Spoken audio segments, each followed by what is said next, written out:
Good morning. My name is Carol Erickson, and I am the Director of Children and Family Ministries here at Messiah.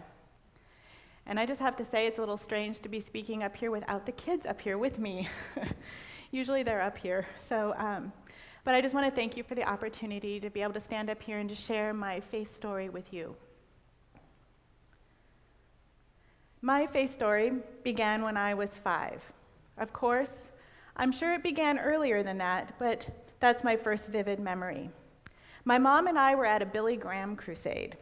I don't remember why I was there, but I was, and there was a children's altar call, and nothing could keep me from going forward. I have to admit, it might have been the sticker book that they were giving away, but I went. What I experienced that day, what Billy Graham would call accepting Jesus, changed my life. God honored that childish commitment and has patiently helped me to grow as his disciple over the years. When I was about 10, news broke in the United States about the gross mistreatment of orphans in what was then the USSR. In church, we watched a video of the Romanian orphanages and how babies were dying from lack of human touch. This broke my 10-year-old heart, and God planted a dream in my heart that day that still echoes there.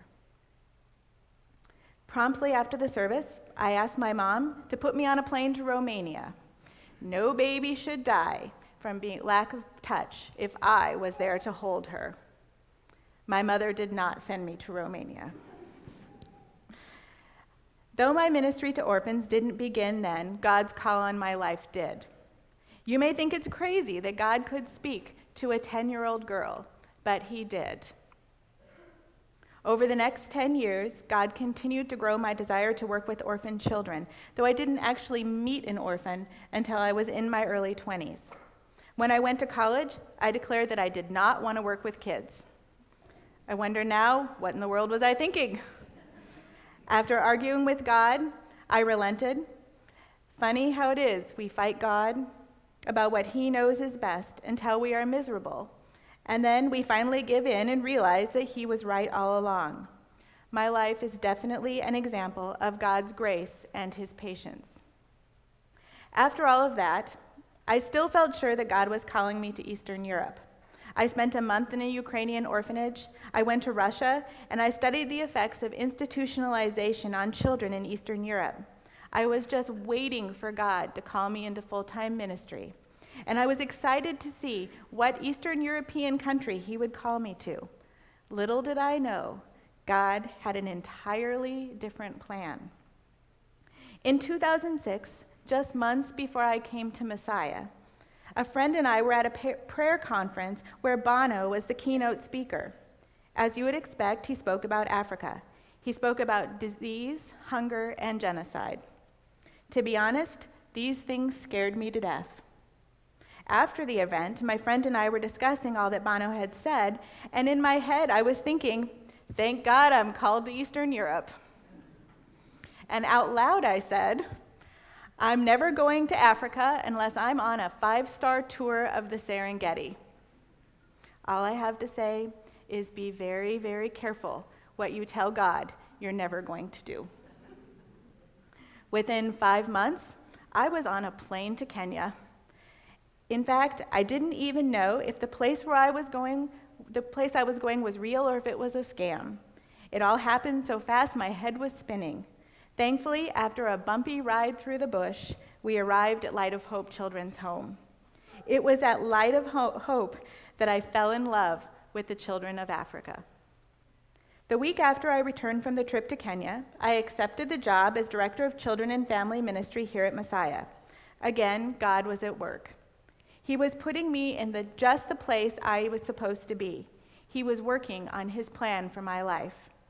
My job allowed me to center on my 3 favorite things: Jesus, children, and missions.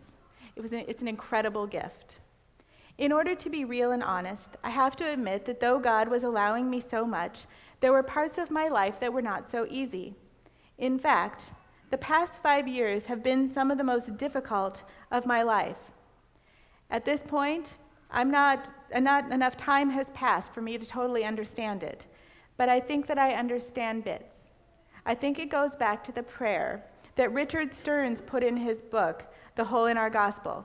God, let what breaks your heart break my heart. I can now empathize at a different level. I understand heart-wrenching tears in a whole new way. I can't say I bore it well, or that I even do now, but I see it as important for what God is calling me to do.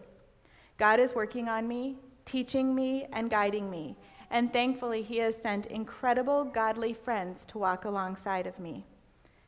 Sometimes I respond with obedience, and other times I fight and complain and whine.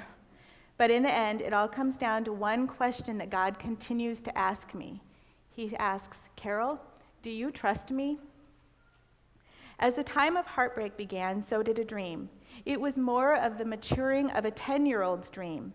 It wasn't in Eastern Europe, it is in Africa. Since the first trip to Kenya, God has been growing a vision in my heart. On each following trip, the dream became clearer. But again, God has different plans than what I imagined.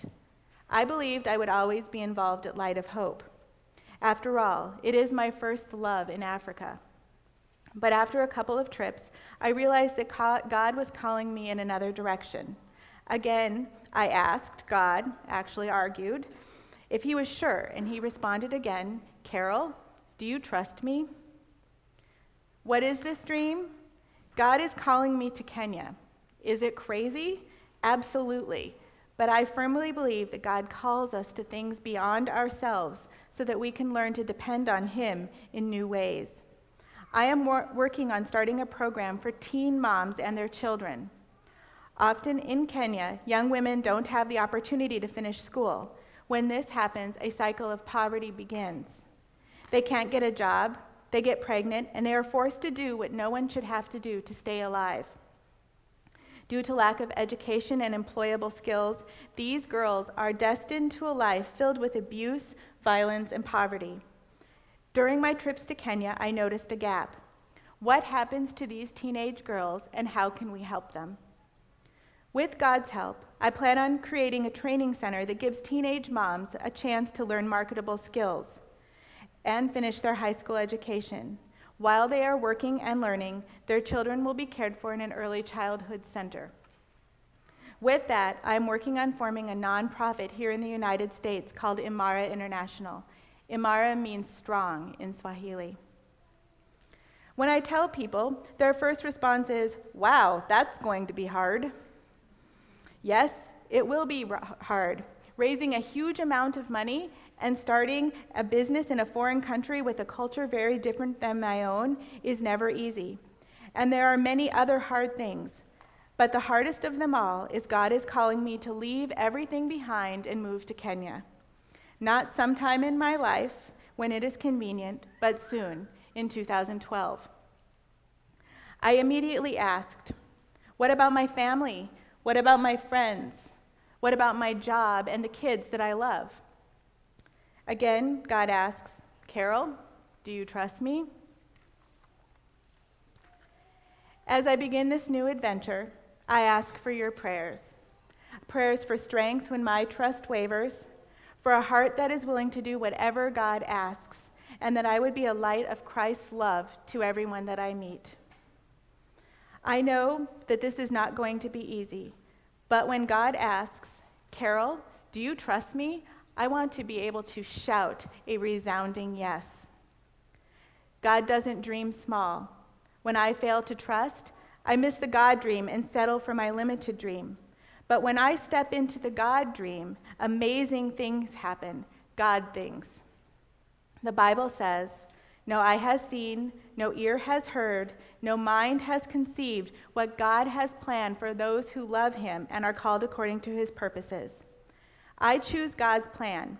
It may not be easy or even fun all the time, but I am absolutely sure that I don't want to miss 1 second of it. Thank you.